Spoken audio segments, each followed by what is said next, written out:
Welcome back to my channel. Anyone who doesn't know me, I'm Dale Linwood. I moved to Thailand with a family of three, me, the wife and little baby. Today we are in John Tiem's over there, Pakana Hills over there. I'm going to go through a couple of the situations that unfolded when we relocated here 6 months ago, and the pros and cons of what I would have done a little bit different, or an example of how we did it. So we didn't want to pre-book or prepay any bonds or contracts for accommodation until we got here, to make sure it was all legit and it was what the pictures said. So we put our stuff in a container, shipped it from Brisbane to Bangkok, and one-way ticket out of there with a suitcase each. We landed in Bangkok and we jumped into a rental car from Budget, and I had it set up for like 4 days. Rental car from Budget, airport to Pattaya. 4 days later we're due to drop it off. In that 4 days I allowed to get some accommodation and a transport, like whatever. And then we got to Pattaya. I went to the base condominium hotel. It's a condo. It was like 2,500 baht a night for a 2-bedroom, little pokey unit, but it was 2-bedroom for me and the baby and my wife.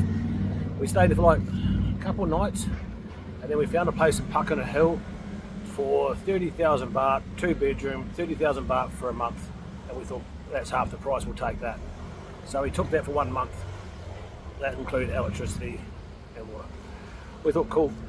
In that time, I shot around to the motorbike shop and hired a PCX for 2 days and dropped the rental car back.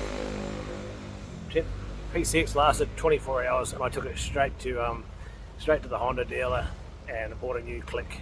For the simple fact is the PCX motorbike was terrible for 3 of us. It was just cruel.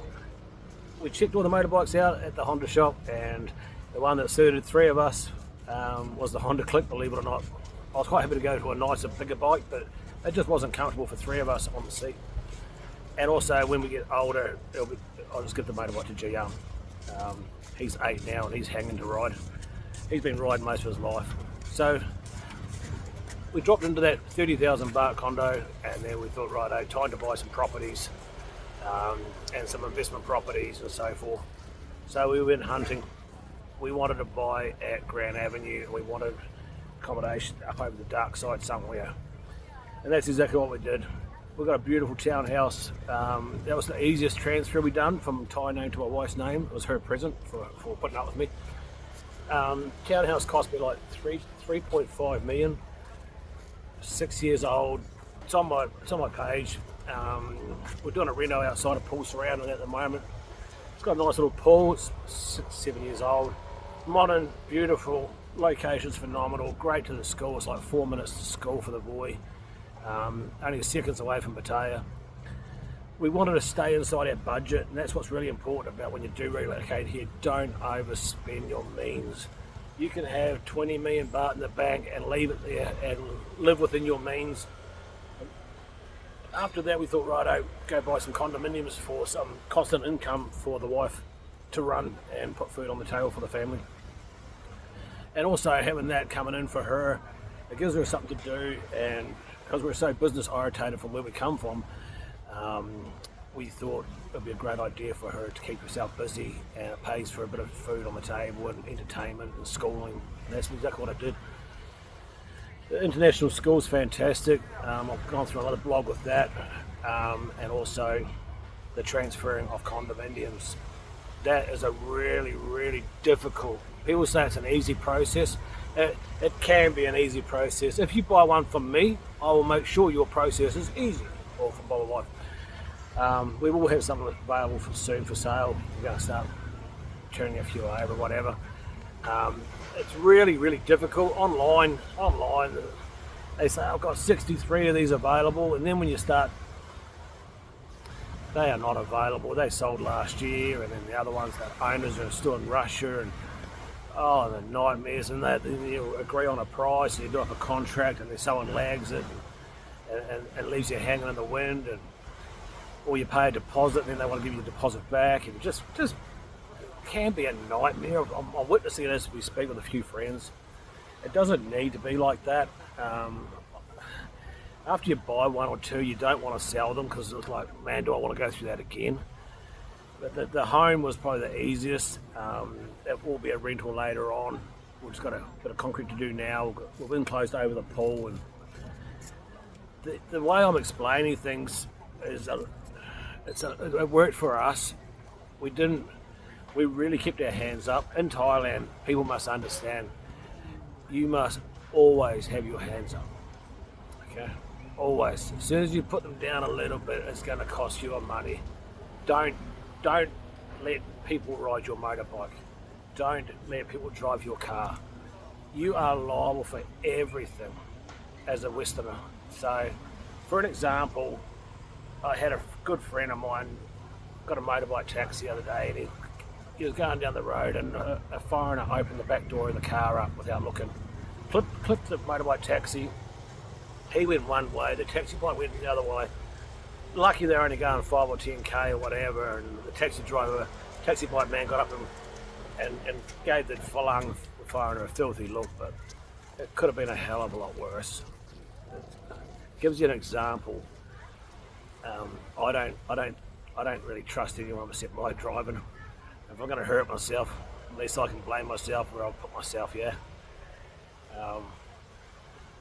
I come home the other day, and the wife has lent one of the builders we got here our motorbike to shoot down the shop, and I'm like, what? Don't do that. Even though it's only 63,000 baht, that wasn't bought for that reason. And I told her off for it. Don't do it again, because that's cool. That's not cool. That's not cool.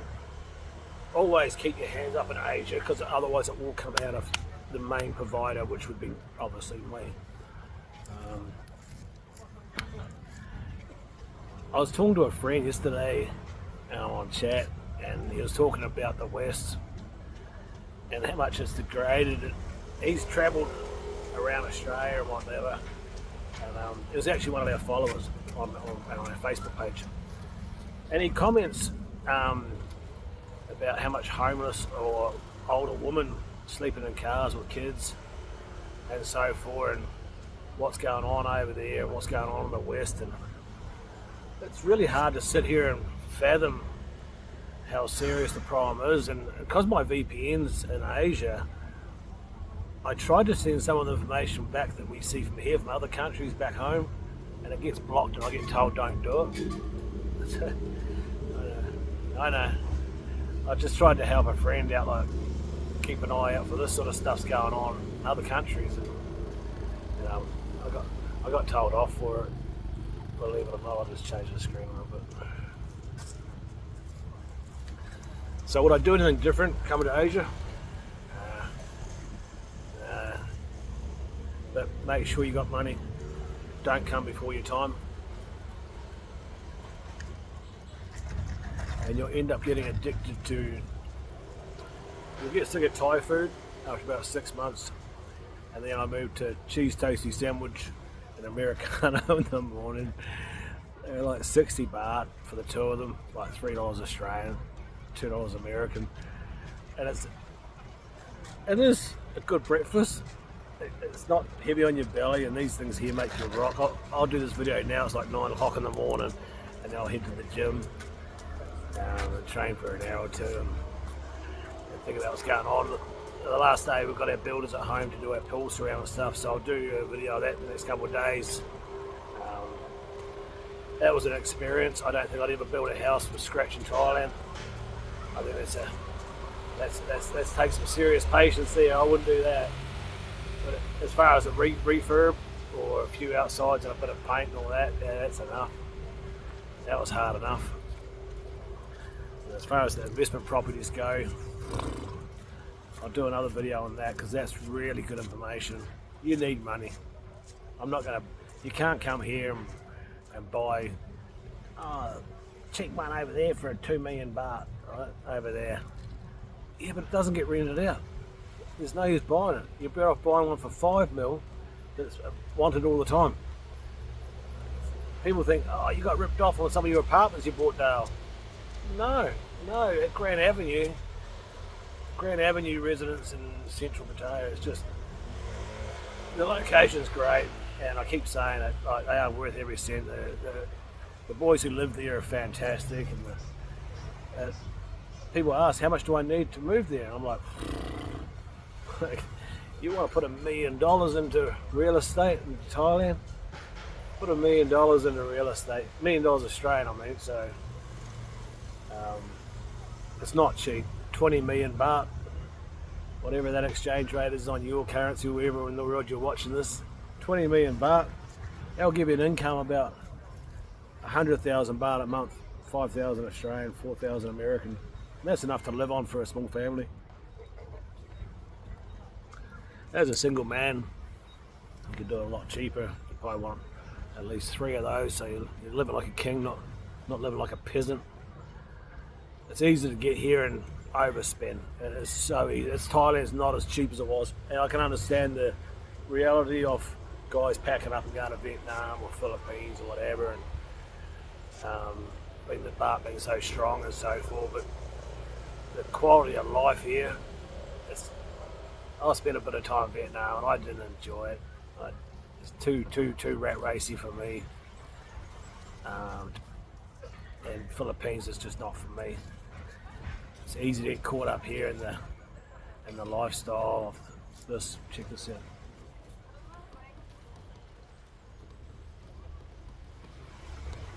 You know what I mean?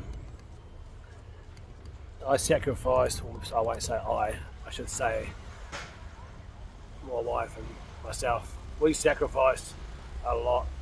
About 8-year plan. We talked about a 10-year mark, 8-year plan.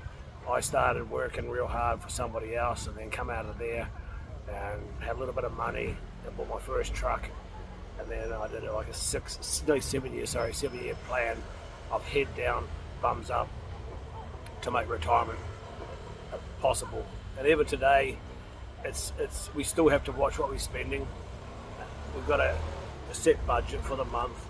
And if we don't get it in that month, obviously calm down and get it the next month. It's quite easy to go, I'll just keep doing this and buy this and do this because you've got the finances. But you don't want to get caught with your pants down here. You might have 6 properties, but something might change, or a bargain comes up and you haven't got the money sitting there. And that's what I'm all about. I like to have spontaneous deals. It keeps my brain busy. Even though next year we are looking at moving towards another business in Thailand, and I will apply for my work visa and so forth and keep myself more occupied. I thought I'd take a few years off, but it's been 7 months now and I don't think I can stay home much longer after dreaming about this for so long. But I don't want to go back to the trade I was doing. I was pumping concrete on high rises, 50-story, 100-story high, and 300s underground, and then owning my own company and so forth, pumping concrete. As much as it's so second nature and it's easy to go back to it, or management or another company and so forth, it'd be so easy to go back that I'm trying not to think that way. There is a few positions there comes up and it's like 4 on, 2 off, and it's good money. It is good money. I think I'll give Thailand a crack with a working visa and a business for a bit, and see how we go. Anyone who's following this channel, if you've got any questions on this place, just hit me in the comments. I will get back to you, maybe not straight away, but I will. I'm starting to veer away from Facebook and put the information onto this one where it's appreciated and a better worldwide audience compared to Facebook. On Australia was a lot of narcissists and people with no opinion. Well, they've got a lot of opinion but no experience on what I was talking about. Get the odd one coming through who's clever and picked up what I'm trying to say. And before relocating here, I Googled everything, Facebooked everything, YouTubed everything, and it was just straight out incorrect. The process of buying a condos on Google, incorrect. Little bit, about 20-30% was correct. And then YouTube, buy a condo, the process is completely different of what everyone was saying. I done the first one, all in my name, whatnot, and it was completely wrong. It didn't go to that, and I said to the agent, like, is this the process? Yes. Every time? Yeah. And how, forever? It's been like this? Yes. And I'm like, they're full of crap.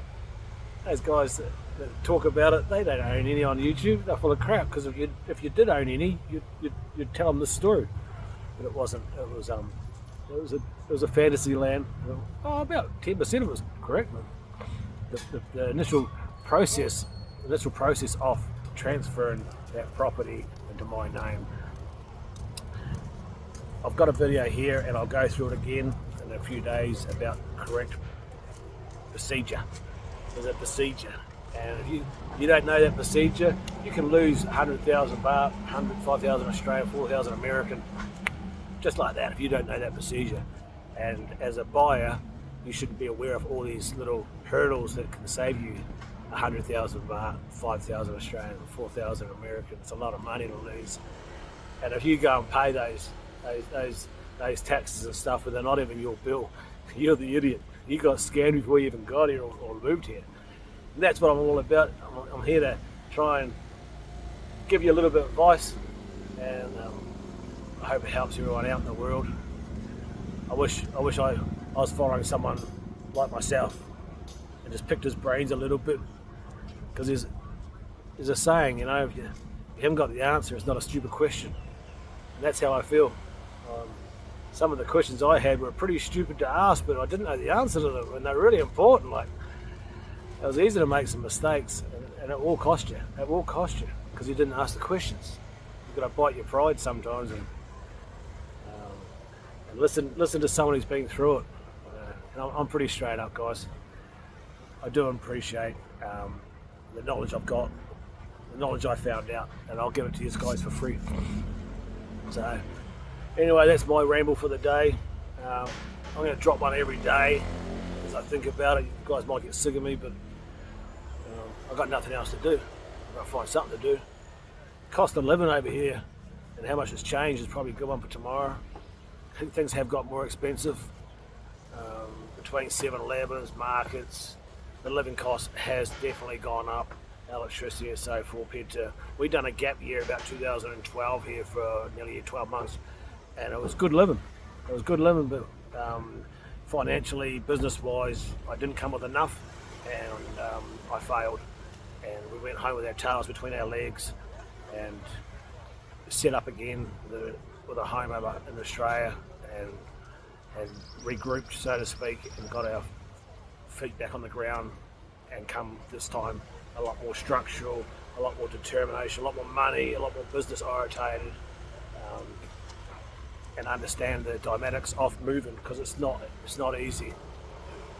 If you think you're going to put a shoulder bag on here and move here and life's happy ever after, it's not like that, mate. It's not. It doesn't matter how good you are or how tough or how much money. You will get some hurdles, and I'm here for the family man. I think it's a cool place to bring up kids. I think it's way better than the West. I'm going to say that out loud. I'm not ashamed to tell you that out loud. It's not perfect, but I tell you, it's bloody close. It's bloody close. The schooling here, people go, oh, I can't move there because of the schools. The schools have changed, guys. It's all changed. The schools here are awesome. They are so welcoming. The teachers are all Filipinos. They've got fantastic English. They learn Russian, Chinese, Japan, all at one school, and it's all affordable. I'll go into it tomorrow with some schooling fees just to jog your memory. It is really important. I think paying $100 for Gian to go to school at an international school 5 days a week's a bargain. School canteen, his lunch is like $4. You just give him 80 baht. That's him for the day. He's off. And they have 3 breaks, so he's over to the canteen. Everything's like 10 baht. He goes into school and everyone's like, hey, Gia, they're all giving him cuddles, and all these are foreign kids that love him. The interaction from different cultures is probably what I'm trying to say. It's nice to see different cultures interacting and coming as one. And I think that's going to help him later in life, coming out of Asia, whether he stays in Thailand to work or moves somewhere else. kids are adapt. I understand that kids will adapt. Anyway, that's my spiel for the day, guys. I hope your day goes as good as mine. I really appreciate is like subscribing and all that sort of stuff. Blah blah blah. I'll go and enjoy my Americano. These are $1.50, man. One of these, I'm ready to go to the gym. I'm a rock at that. Peace out from Thailand, guys. Much appreciated. Family of 3, moving to Australia from Australia to Thailand. I'll keep it rocking. Any questions, hit me, man. Hit me. Happy to help.